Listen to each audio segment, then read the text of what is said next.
How to freeze bread properly? You might not realize how many mistakes you're making when it comes to freezing bread. Often we buy too much, and before we can finish it, it starts to mold. The solution is freezing, but doing it the right way matters.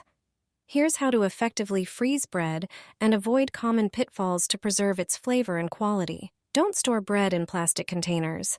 This will cause it to lose its taste and texture, making it far from fresh once thawed. Avoid thin plastic bags as well, because they allow air to collect, leaving the bread less appetizing after defrosting. Also, never freeze bread in plastic shopping bags, such as those used for groceries or vegetables. Instead, try using parchment paper to separate slices. This prevents them from sticking together and makes it easier to remove only the amount you need later. Always freeze bread in small, airtight Ziploc bags to keep air out.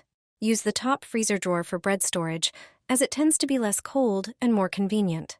By employing these strategies and steering clear of common errors, you can enjoy your favorite bread for weeks to come.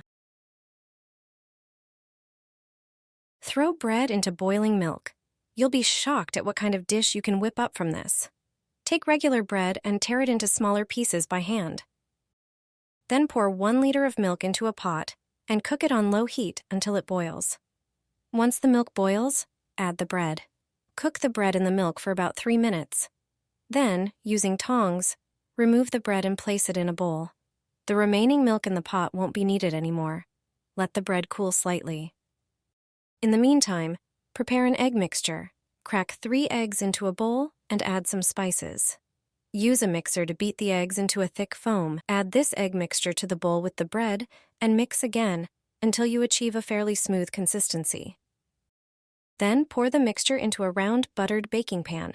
Place it in the oven for 10 minutes at 200 degrees. After that time, take out the base and move on to the next step of the recipe. Spread tomato sauce over the base, then add grated cheese. The next ingredient is salami.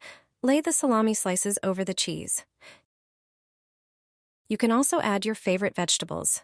I used corn, mushrooms, and bell peppers. Place the dish back in the oven for about 7 minutes. After that time, take it out and serve it as pizza. It tastes perfect, and you'll definitely make it again. Your tomato paste will never go moldy again. Tomato paste is a versatile addition to many dishes, but unfortunately, it only lasts a few days in the fridge after opening before it starts to mold. I'll show you the best way to store it.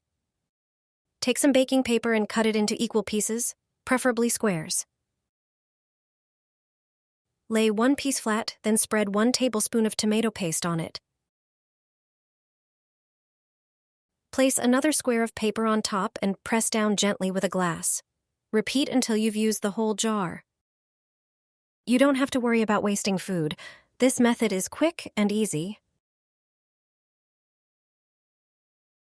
Then, place all the paper pieces with the paste into a Ziploc bag and freeze them. Once frozen, the paste can stay fresh for a month or even longer. Just grab a slice from the freezer whenever you need tomato paste. It's the best way to keep it fresh, and you'll never have to throw it away again. Pour water into a bag, and you'll never need to buy ice again. Here's a simple method. Use a standard Ziploc bag. Place the bag under the tap and fill it with lukewarm water about halfway up, and seal it. Lay it flat. Take 2 long toothpicks and some rubber bands. Place 1 toothpick under the bag and the other on top, dividing the bag in half. Secure the toothpicks with rubber bands on the sides. Make sure the bag is tightly sealed. This will help keep the ice block evenly shaped as it freezes. Hold the toothpicks and place the bag in the freezer, laying it flat. Leave it there for about 3 hours. Once frozen, remove the bag from the freezer and check that the ice is solid. This large ice block is perfect for chilling drinks in a pitcher.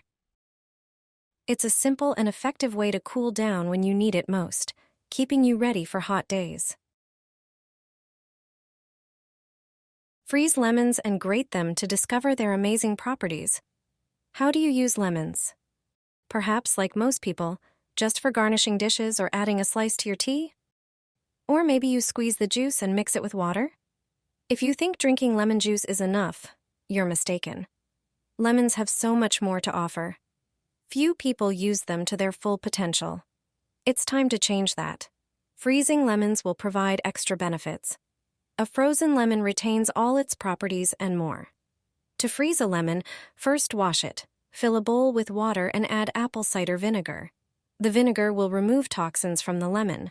Wash the lemons, then dry them. You can let them air dry for a few hours, then place them in the freezer. The next day, remove them and grate them with the peel. Lemon peel boosts the immune system, fights inflammation, cleanses the kidneys, detoxifies the liver, regulates blood pressure, eases depression symptoms, helps fight cancer, and prevents asthma. Instead of just drinking lemon juice, try making smoothies with the whole lemon, including the peel. Grate the entire lemon, seeds and all, and transfer it to a jar. Seal it and store it in the freezer. This is the best way to keep it.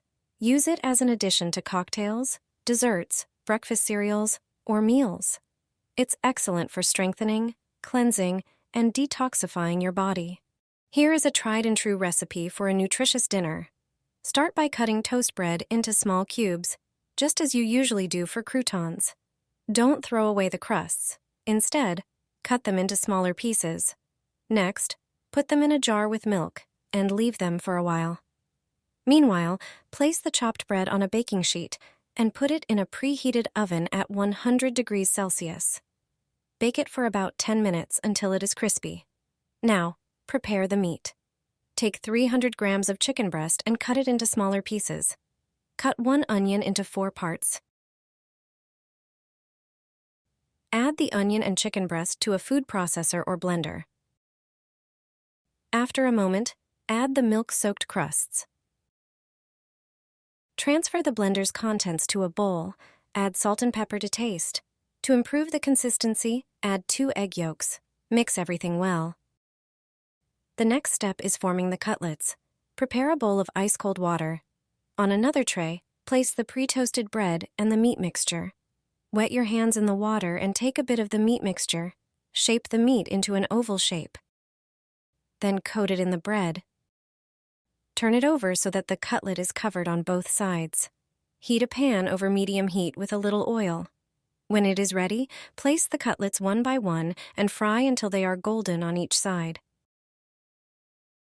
Remove them and place them on a paper towel for a few minutes to get rid of the excess fat. You will be amazed at how tasty they are and how quickly they can be prepared. Pożarski cutlets are nothing more than ground chicken cutlets, but made a bit differently. They have been a staple in our home for years, and the whole family enjoys them. Flourless bread. Its baking method is quite surprising. Start by placing 500 grams of cottage cheese into a bowl. Next, add 40 grams of flax seeds. Also pour in 300 grams of oats. Add pumpkin seeds. Add a tablespoon each of baking powder and salt. Take 3 large eggs, crack them, and add them to the mixture. This will help create the perfect consistency. Then, blend the mixture into a fairly smooth mass using a blender. Thoroughly mix all the ingredients with the blender. Finally, add pumpkin seeds. Spread the dough on a baking mat, shape it into a loaf, and transfer it to a baking tray lined with parchment paper. Bake the bread at 180 degrees Celsius for 60 minutes. After that time, the bread is ready. Its crust is perfectly crispy, and the cottage cheese is completely undetectable. Once cooled, store the loaf in a jar to keep it fresh. Enjoy a healthy, high-fiber snack.